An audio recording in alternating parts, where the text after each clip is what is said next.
तो software quality assurance की बात करते हैं। एसक्यूए जैसे हमने कहा था, पहले भी हमने बात की कि एक अम्ब्रेला एक्टिविटी है। एसक्यूए एक अम्ब्रेला एक्टिविटी है।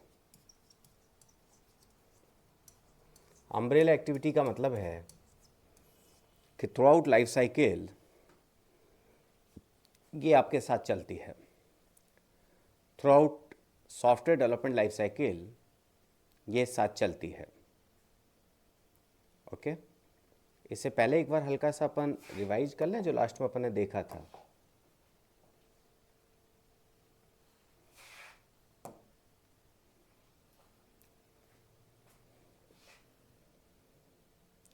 स्लिप हो गया होगा, बीच में वीकेंड आ गया था।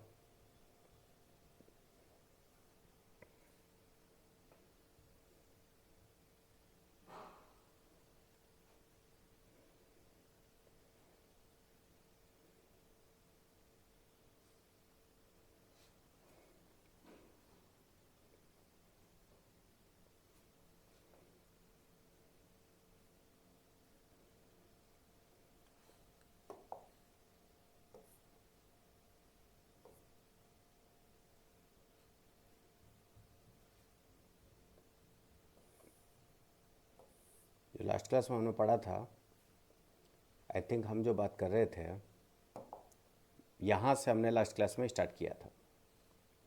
हमने कहा था risk due to business impact, कि जो प्रोजेक्ट है इसका ओवरऑल बिजनेस पर कितना इम्पैक्ट पड़ रहा है, वो रिस्क हमारी कितनी है। ठीक है, इसके बाद हमने बात की थी रिस्क ड्यू टू कस्टमर।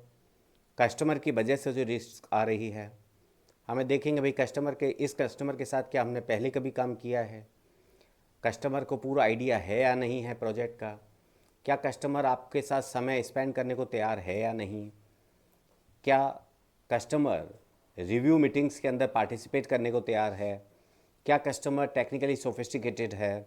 ये तमाम बातें हम लास्ट क्लास के अंदर कर रहे थे। इसके बाद अगर अपन बात करें, हमने कहा था risk due to process maturity, कि जो कंपनी है उसके अंदर प्रोसेस मैच्योरिटी जो कितनी अच्छी तरीके से एस्टेब्लिश्ड है, क्या कोई प्रोसेस फ्रेमवर्क बना हुआ है, क्या उसे फॉलो किया जा रहा है।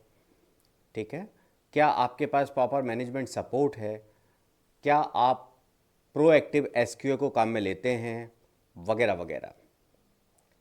राइट भैया, ये हम लास्ट क्लास के अंदर डिस्कस कर रहे थे। इसके बाद हमने कहा था टेक्नोलॉजी रिस्क होती है। क्या जो टेक्नोलॉजी है जिसमें कि आप काम करना चाह रहे हैं ये आपके ऑर्गेनाइजेशन के लिए नई है, क्या जो एल्गोरिथम की आप बात करना चाह रहे हैं, जो एल्गोरिथम आप इम्प्लीमेंट करना चाह रहे हैं, क्या नई एल्गोरिथम्स आवश्यक हैं, क्या आपने कहा न्यू और अनप्रूवन हार्डवेयर इन्वॉल्व हैं, क्या नए सॉफ्टवेयर के इंस्टॉलेशन वगैरह की ज़रूरत है। ये तमाम चीज़ें हमने डिस्कस की थी। इसके बाद हमने डिस्कस किया था कि स्टाफ पीपल रिस्क, क्या हमारे पास बेस्ट पीपल अवेलेबल हैं, क्या उनके पास राइट स्किल्स हैं, क्या एनफ पीपल अवेलेबल हैं। कल को सपोज 2 लोग चले जाते हैं, अगर 2 लोगों ने कंपनी छोड़ दी तो क्या हम उसको मैनेज करने के लायक हैं। Are staff committed to entire duration, क्या एक प्रोजेक्ट अगर आपका साल भर के लिए है तो क्या साल भर के लिए आपका पूरा स्टाफ आपके साथ है। क्या कुछ लोग पार्ट टाइम वर्क कर रहे हैं, करेंगे, क्या एम्प्लॉयज़ की राइट एक्सपेक्टेशंस हैं, वगैरह वगैरह। ये तमाम चीज़ें हैं जो कि स्टाफ पीपल रिस्क के अंदर हम लोग डिस्कस करते हैं। ये हमने पढ़ा था। इसके बाद हमने बात की कि एक इम्पैक्ट असेसमेंट टेबल अपन बनाते हैं। इम्पैक्ट असेसमेंट टेबल में हमने कहा था कि जितनी भी रिस्क है वो रिस्क हम यहाँ पर लिखें कि भाई एक्स रिस्क है, इसकी प्रोबेबिलिटी कितनी है और इसका इम्पैक्ट कितना है। हमने कहा था 1 से 5 तक हम इम्पैक्ट लिखेंगे और फिर हम देखेंगे एक तो प्रोबेबिलिटी के बेसिस पर सॉर्ट करके और इम्पैक्ट के बेसिस पर सॉर्ट करके कि किसका इम्पैक्ट सबसे ज़्यादा है और किसकी प्रोबेबिलिटी ज़्यादा है। अगर इम्पैक्ट बहुत ज़्यादा है, प्रोबेबिलिटी बहुत कम है तो भी हमें ज़्यादा टेंशन नहीं है, लेकिन अगर प्रोबेबिलिटी भी ज़्यादा है, इम्पैक्ट बहुत ज़्यादा है तो डेफिनेटली हमें उसकी चिंता करने की ज़रूरत है। इसके बाद हमने कहा था risk mitigation, monitoring and management, कि रिस्क को या तो हम अवॉइड करें, ऐसा हो प्रोएक्टिव हम काम करें, एक बार अगर हो जाती है हम पूरा प्लान बनाएं, उसको मॉनिटर करें, उस प्लान के लिए हम मॉनिटर करें, और फिर हम उसको मैनेज करें। ये तमाम चीज़ें हम लास्ट क्लास के अंदर डिस्कस कर रहे थे। इसके बाद हम आते हैं बिल्डिंग द रिस्क टेबल, जो अभी अपन बात कर रहे थे, risk table, risk assessment table. Then हम बात कर रहे थे mitigation, monitoring and management concept की। हमने कहा था मिटिगेशन का मतलब है how can we avoid the risk. Monitoring हमारा था what factors can we track that will enable us to determine if the risk is becoming more और लेस लाइकली। ऐसे कौन से फैक्टर्स हैं जिससे कि हम ये डिटरमाइन कर सकें कि ये रिस्क ज़्यादा होने की संभावना है, कम होने की संभावना है, और इसके बाद अगर रिस्क आपकी अकर हो रही है तो फिर उसको मैनेज कैसे करें। ये तमाम चीज़ें हैं जो कि risk mitigation, monitoring and management के अंदर हम पढ़ते हैं। देन हम बात कर रहे थे रिकॉर्डिंग रिस्क इन्फॉर्मेशन, कि कैसे इनको रिकॉर्ड करेंगे। हमने कहा जी हमारे पास एक कोई सॉफ्टवेयर है ना, रिस्क शेड्यूल रिस्क है, शेड्यूल रिस्क को हम किस तरीके से मैनेज करेंगे। ये तमाम चीज़ें हम लास्ट क्लास में हमने डिस्कस की थी कि रिस्क इन्फॉर्मेशन को हमें कैसे मॉनिटर करना है। देन हमने बात की थी शेड्यूलिंग एंड ट्रैकिंग की। शेड्यूलिंग में हमने कहा था कि प्रोजेक्ट लेट क्यों होते हैं, डिले क्यों होते हैं। प्रोजेक्ट डिले होने के बीच में हमने बहुत सारे कंसेप्ट की बात की थी। हमने कहा था अनरियलिस्टिक अगर डेडलाइन है तो प्रोजेक्ट डिले हो जाते हैं। हमने कहा था कस्टमर रिक्वायरमेंट्स अगर चेंज हो जाती है तो प्रोजेक्ट डिले हो जाते हैं। अगर कस्टमर रिक्वायरमेंट चेंज हो रही है तो शेड्यूल में भी अकॉर्डिंगली चेंज होना चाहिए। हमने कहा an honest under estimation of amount of work effort भी एक प्रोजेक्ट डिले होने का कारण है। हमने कहा था प्रिडिक्टेबल अनप्रिडिक्टेबल रिस्क हो सकती है, technical difficulties, human difficulties, miss communication and failure by project management team. ये तमाम चीज़ें हम डिस्कस कर रहे थे कि प्रोजेक्ट डिले क्यों होता है। ओके, देन शेड्यूल प्रिंसिपल्स में हमने बात की थी compartmentalisation, interdependency, defined responsibility, defined outcomes and defined milestones. ये अपन ने पढ़ लिया था क्या? ये अपन पढ़ चुके थे क्या?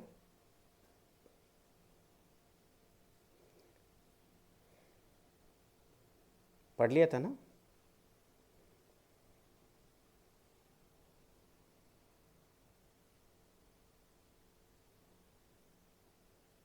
नहीं पढ़ा था, यहीं से चालू करना है मतलब। ओके, तभी मुझे लगा कि शायद या तो इसी अपने इस पे छोड़ा था। तो हमने बात की कि प्रोजेक्ट लेट क्यों होते हैं, लास्ट ये था ना। हाँ, प्रोजेक्ट लेट क्यों होते हैं ये हमने बात की। अब प्रोजेक्ट लेट होने का कंसेप्ट हमने पढ़ लिया, लेकिन हमने कहा भाई हम शेड्यूल कैसे बनाएं कि प्रोजेक्ट डिले नहीं हो। शेड्यूल किस तरीके से बनाए जाएं कि प्रोजेक्ट लेट नहीं हो। उसके लिए शेड्यूलिंग प्रिंसिपल्स क्या हैं? सबसे पहला कंपार्टमेंटलाइजेशन। कंपार्टमेंटलाइजेशन का मतलब है कि कंप्लीट जो टास्क हैं उनको अलग अलग टास्क को डिफाइन कर लीजिए, अलग अलग टास्क को डिफाइन कर लीजिए। Okay, then interdependency. इंटरडिपेंडेंसी के लिए क्या जरूरी है कि ये जो टास्क आपने बनाए हैं ये एक दूसरे टास्क से इंटरनल रिलेशन कैसे होगा, कौन सा काम पहले होना है, उसके बाद कौन सा होना है, कौन कौन पैरेलल चल सकता है, उसी तरीके से हम शेड्यूल डिफाइन कर सकते हैं। ओके, देन हमारे पास है कि डिफाइंड रेस्पॉन्सिबिलिटीज, किस बंदे को क्या काम देना है, किस बंदे को क्या काम देना है। देन हमारे पास है डिफाइंड आउटकम्स, आउटपुट क्या होगा साहब, जो हर टास्क है उसका एक आउटपुट होगा। देन हमारे पास है डिफाइंड माइलस्टोन्स, आपको माइलस्टोन्स बनाने होंगे। माइलस्टोन का मतलब कहां तक क्या हो गया, किस क्वालिटी का हमें कौन सा टास्क चाहिए। ये तमाम चीजें आपके शेड्यूलिंग प्रिंसिपल के अंदर आती हैं। Compartmentalization for defining different task, interdependency, dependency among different task. इन सब प्रिंसिपल्स को डिसाइड करने के लिए अलग अलग टीम्स होंगी। ये सब तो प्रोजेक्ट मैनेजमेंट का काम है।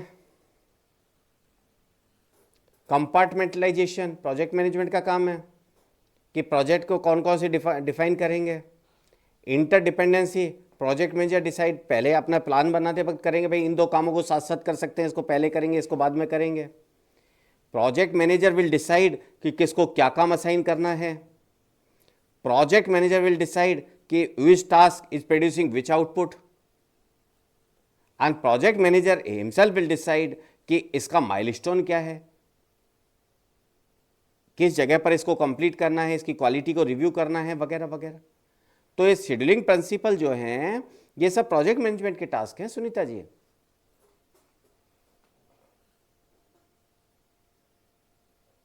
It is okay. अलग अलग टीम इन कामों को थोड़ी करेगी। हाँ, ये सब प्रोजेक्ट मैनेजमेंट टीम का काम है। आप जरा सोच के देखिए, एक प्रोजेक्ट आया है ना, now project management team will decide कि इसको कितने कौन कौन से टास्क होंगे। Project management team will decide कि इनके बीच में रिलेशन क्या क्या है। Project management team will decide कि किसको क्या काम देना है। Project management team will decide कि कौन सा टास्क हमें क्या आउटपुट प्रोड्यूस कर रहा है, and project management team itself will decide about the quality, about the milestones. Is this okay?